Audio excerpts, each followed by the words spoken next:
Awa est l'eau minérale d'une pureté exceptionnelle offerte aux habitants de la Côte d'Ivoire depuis 1980.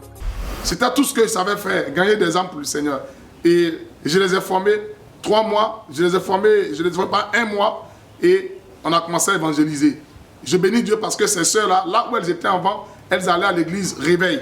Donc elles avaient déjà une notion de la chose. Donc j'ai juste ajouté un peu cette stratégie que j'ai reçue de la part de mon père spirituel, et on a commencé à évangéliser. 2 mois après, le salon dans lequel nous étions était carrément rempli. On ne pouvait plus contenir le salon, donc des familles, et Dieu nous donnait des couples, d'ailleurs des familles, monsieur, madame, les enfants, monsieur, madame, les enfants. Et le petit salon, à l'époque, dans le temps, était déjà rempli.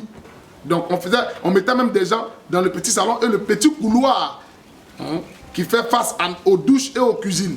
Donc les gens pouvaient s'asseoir même là. Oh là, il n'y avait pas de tôle. Et le Seigneur avait commencé à m'utiliser d'une manière, je ne sais pas, extraordinaire. Les guérisons ont commencé à venir. Et de bouche à oreille, on dit, ah, mais il y a un homme de Dieu qui vient d'arriver au quartier, il prie encore dans son salon. Donc souvent les gens nous visitaient et on ne savait même pas où mettre les gens. En 1 mois, 2 mois, nous sommes montés au moins déjà à presque 40 à 50 personnes. Et le salon ne pouvait plus nous contenir. Alors je me posais la question, comment est-ce qu'on allait quand même regrouper toutes ces personnes? Qu'est-ce que Dieu va faire? Je me balade pour demander s'il n'y a pas de salle ici à louer. Pourtant, il sait que je n'ai même pas d'argent pour louer une salle.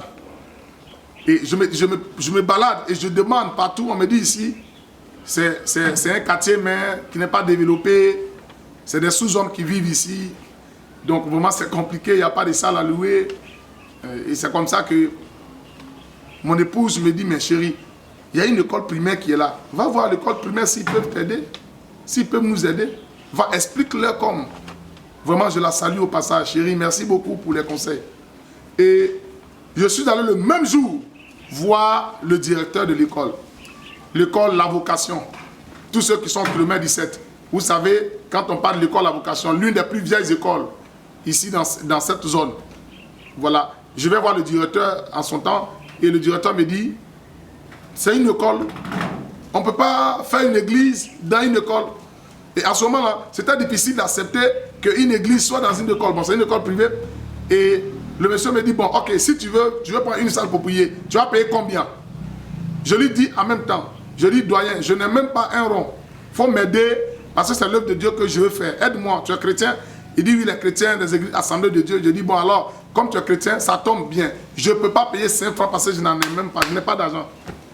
Il m'a regardé, il dit, mais c'est la première fois que quelqu'un vient demander un endroit comme ça, et puis il dit qu'il n'a pas l'argent. Et puis il me demande, mais tu penses que tu vas avoir un endroit comme ça pour regrouper des gens, prier, vous ne faites pas offrande, vous ne faites pas des dîmes. Je lui ai dit, bon, jusqu'à présent, je ne fais pas encore payer des dîmes aux gens, mais les dimanches, quand même, il y a des offrandes, mais ce n'est rien, c'est carrément insignifiant. On peut pas payer, on mange avec, je mange avec, moi et ma femme et mon fils, là, on prend ça pour se débrouiller un peu. Donc, je ne peux pas te donner 5 francs. Le monsieur m'a regardé, m'a dit, bon, allez-y, revenez demain me voir, je vais réfléchir. Bon, sûrement, il devrait aussi parler au fondateur de l'école et tout ça. Et il m'appelle le lendemain, je vais le voir le lendemain et il me dit, il vient prendre la salle. Choisi, et il m'a fait balader dans toutes les salles là. Il y a une salle qui était un peu plus grande, c'était la salle de la classe de CE2, je me rappelle bien, un peu en hauteur. Et il me dit, prends cette salle là, elle est un peu grande. J'ai dit, alors tu es d'accord que je ne paie rien? Il dit, ouais, bon, tu dis que tu ne peux pas payer, donc comme c'est pour prier, il faut prier. Et donc c'est comme ça que le dimanche qui a suivi, j'ai fait l'annonce à la maison et j'ai vu le peuple était vraiment content. Je rends vraiment toute la louange et la gloire au Seigneur qui m'a toujours soutenu dans le ministère.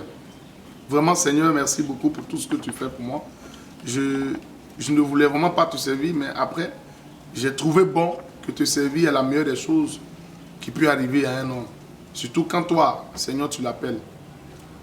Et 4 ans après, nous avons fait 4 ans à l'école La Vocation. 4 ans après, aujourd'hui, je veux rendre gloire au Seigneur.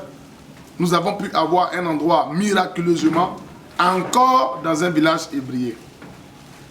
L'espace où nous sommes en train vraiment de bâtir notre temple par la grâce de Dieu. Et je loue vraiment le Seigneur. Pourquoi? Parce que de 50 personnes Pendant les 4 ans, la salle de classe, nous sommes montés au moins à 100 personnes et la salle de classe ne pouvait plus. Dieu opérait toujours des signes.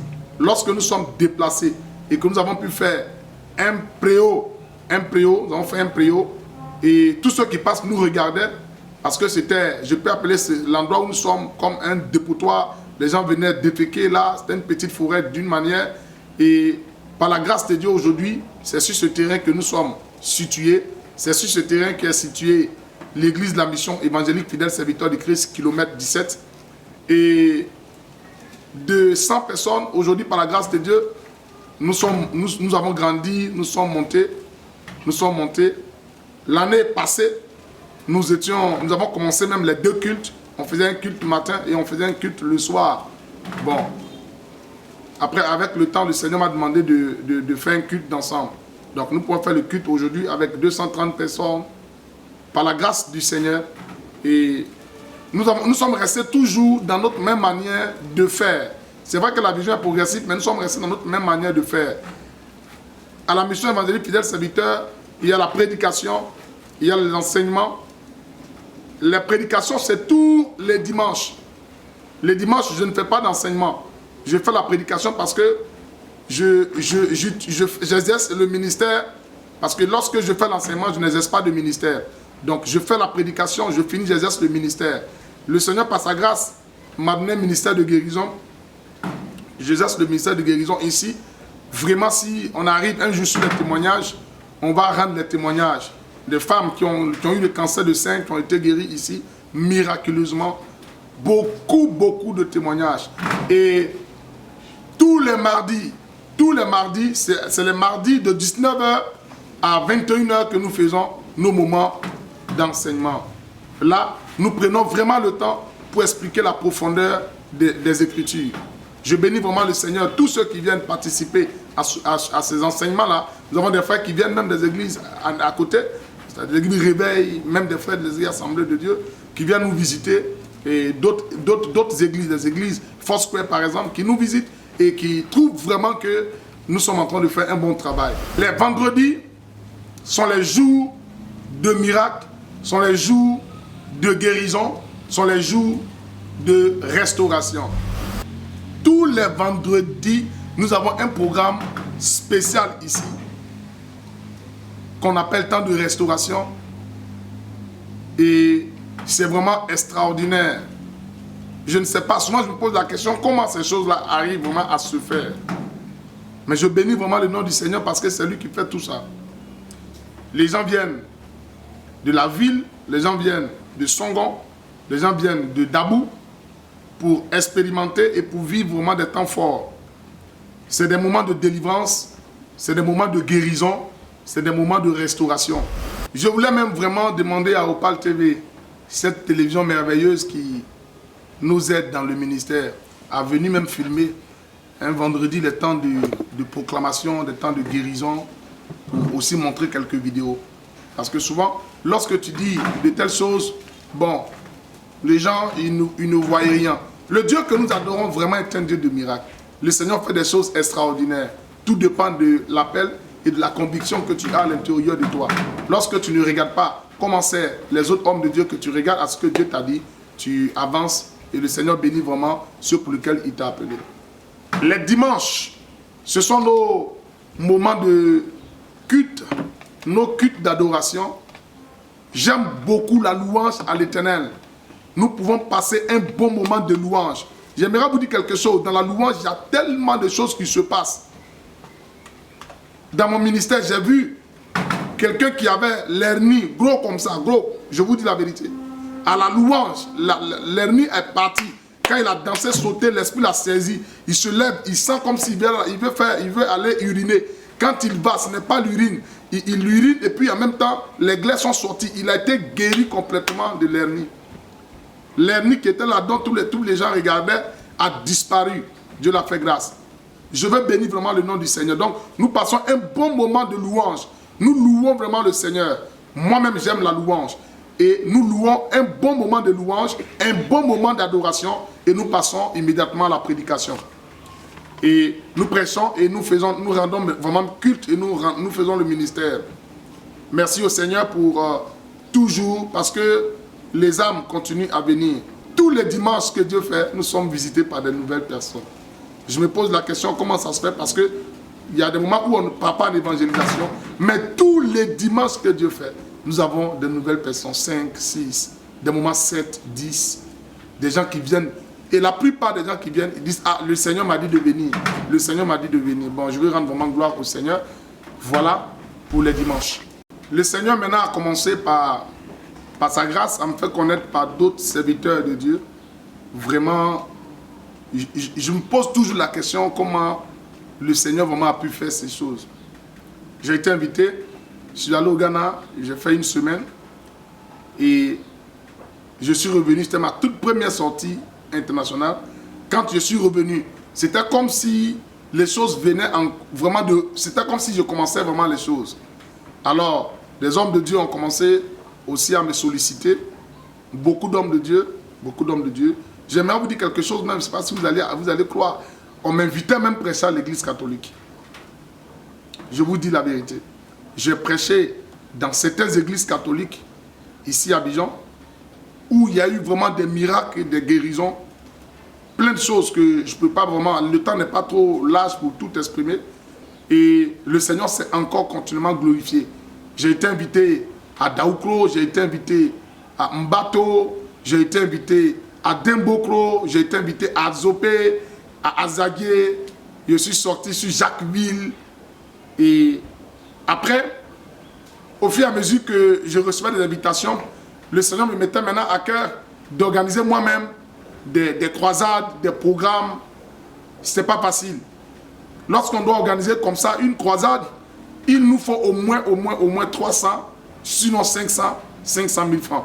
Et je ne savais pas où vraiment avoir cet argent, mais chaque fois que Dieu me mettait à cœur d'aller dans une ville, récemment nous étions allés dans un village qu'on appelle Boapé, et c'est même là-bas que nous avons installé notre église qui est aujourd'hui en construction, un grand temple de 500 places. Boapé, nous avons eu vraiment une croisade extraordinaire.